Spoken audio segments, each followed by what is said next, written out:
ก็เริ่มได้เรื่องเสือเนาะมีเสือมีแค่เรื่องเริ่มมา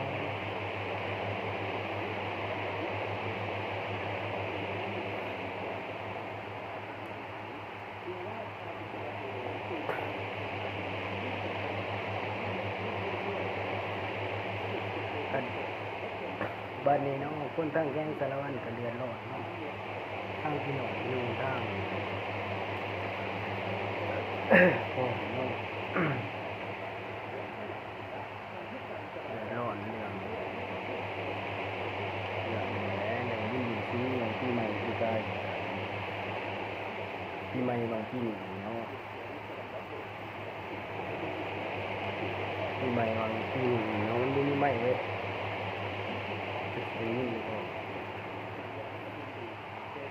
ปีใหม่ปีนี้เนาะเขาได้ไปเที่ยวตาเที่ยวยังร้ายเลยไปเที่ยวค่อนประเภทเนาะทางแกงได้ประสาทเนาะทางมีเก่งเนาะคอยมริไปไซเนาะช่วง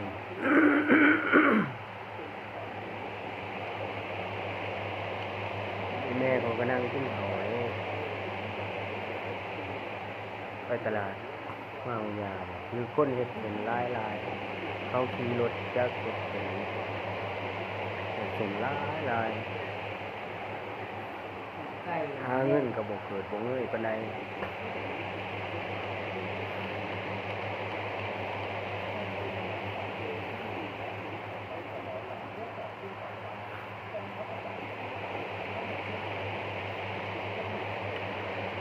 คือแม่เขาปฏิบัติเราเห็ดเสียงน้อยเราเห็ดเสียงน้องเขาเห็ดเสียงน้องวางช่วงปีใหม่เนาะปีใหม่ลังเนาะเดือนลัง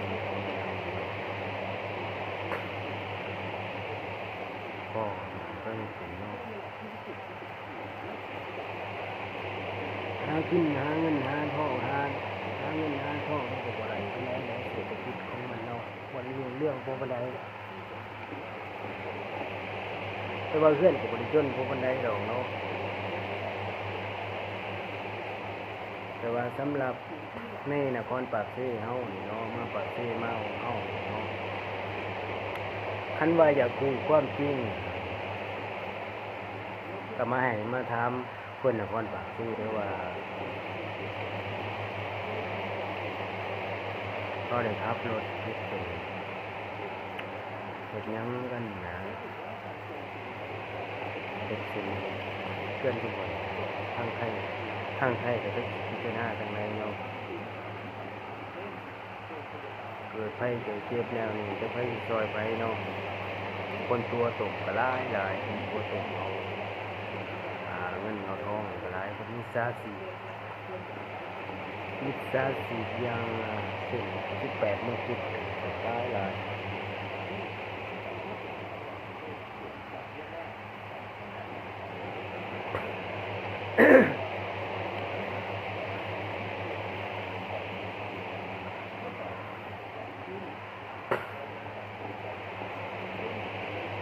มิจฉาชีพก็หลายเลย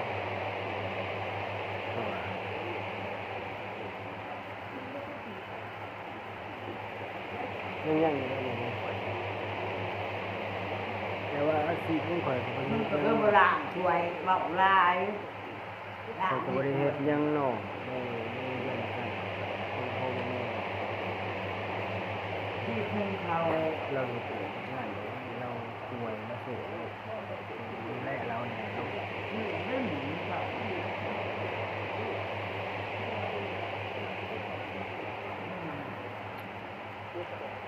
เขาก็ได้ดูแลเราแน่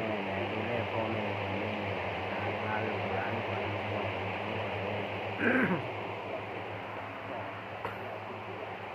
กันดูแต่ว่าครูบาในวัดไม่ว่าเป็นทุกข์กันยับเกาะอันนั้นคันกัน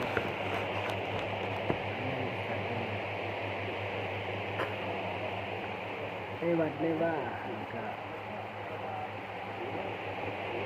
เรามันขี่ได้ก็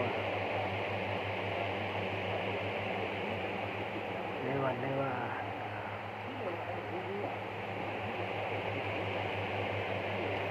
ที่เด็กบ้านทำแตกเนาะ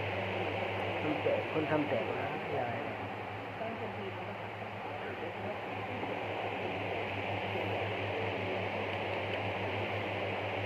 ทำแตกนะยายเนาะ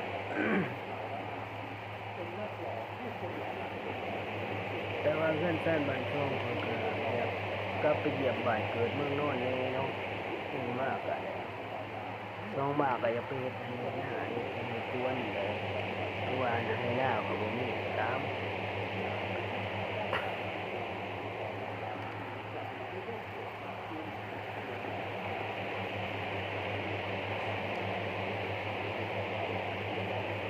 ซอยอ้ายซอยน้องเลยทำงานอยากทำมาหากินไอ้น้องก็เป็นไอ้น้องก็เป็นคนหลายคนเนาะ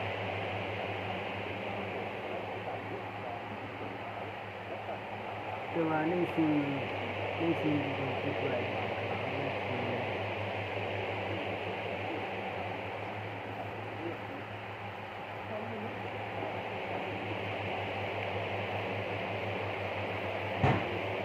โอ้มันตกใจของยาโอ้ของมองหล่น ตกใจน้ำหมกม่วงนะ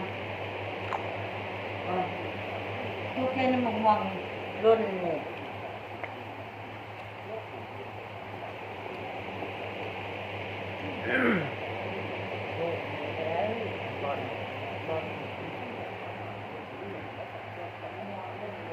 บ้านนี้เนาะ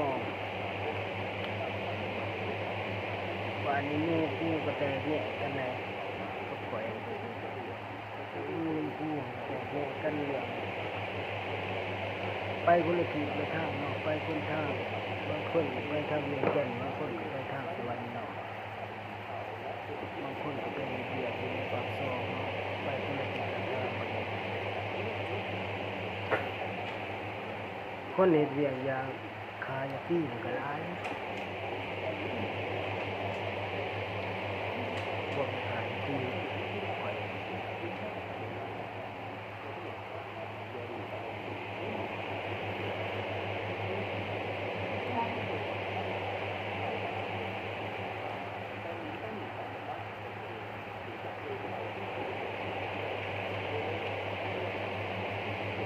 คนจะขายที่มันก็หลาย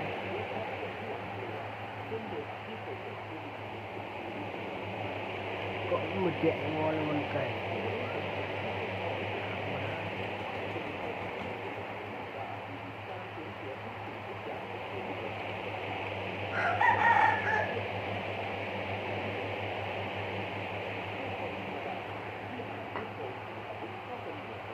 แต่ว่าก็เงียบไปเนาะสักพักหนึงเพราะว่ามันก็บ่ได้ดีสำหรับคนไทยดีในชีวิตของผมบอกเขาแน่เนาะมันเป็นอย่างนี้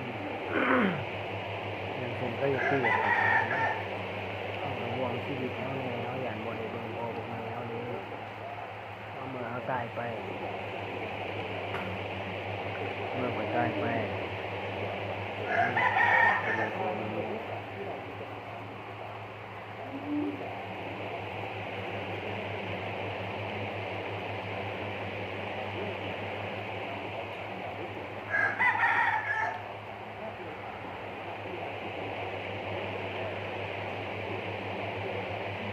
แต่ว่าคนใน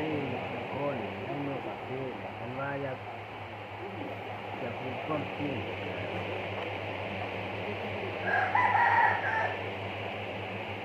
ความจริงว่าเขาเห็นในใดแน่เนาะเป็นแบบเขาเห็นในใดแน่เนาะที่แบบนี้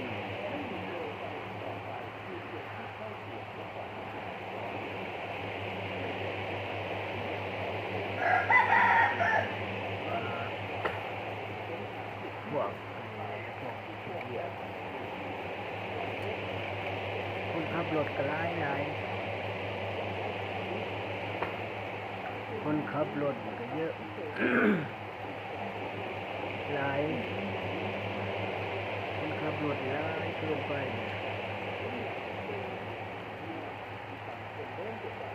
หลายเกินขับรถหลายอยากมองว่าอย่างแถวทางแถบที่วิ่งมาไว้ถึงเนาะเขาขับติดเป็นเนาะเขาขับติดเป็นมากมากกว่าที่จะอย่างแถวทางวิ่งมาไว้เนาะ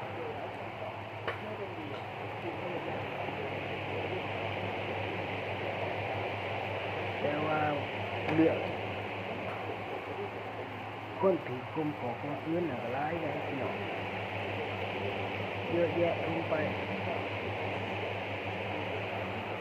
โอ้ยเนี่ยอยู่ไม่ทันมันแล้วก็นิ่งแบบว่าน้ำแก้มน้ำอะไรนี่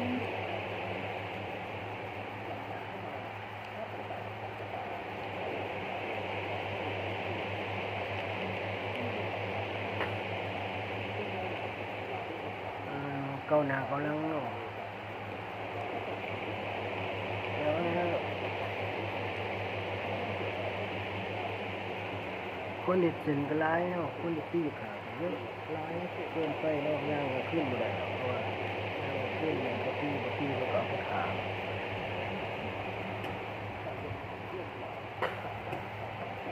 ตีเขาก็เอาไปขาเนาะอย่างเมื่อที่เพื่อนปล่อยเนาะหรือเปล่าเพื่อนปล่อย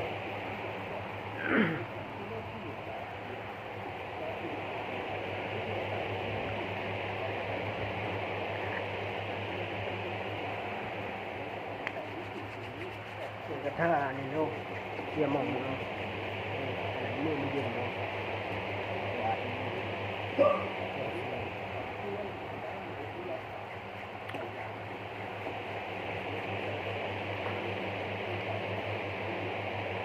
อากาศมันเย็นเนาะอากาศมันเย็นโบเยอะแยะปานใดเนี่ย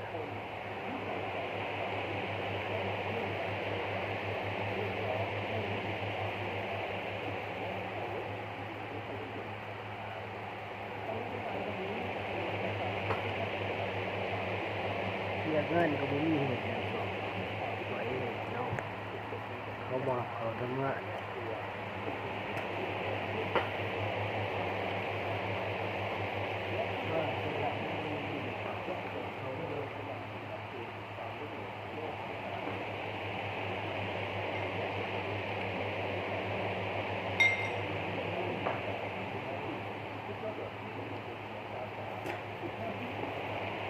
เนื้อสดน้ำมาด้วยกันหนึ่งสดน้ำต้มไก่เนาะอืม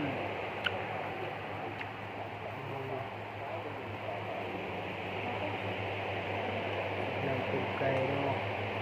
แม่ไปตลาดเนาะซื้อต้มไก่มากินเนาะไก่ตัวหนึ่งเนาะไก่พันเนาะอืมแซ่บทุกวัน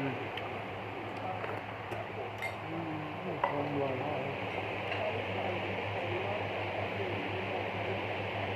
กระดูกมันเนาะ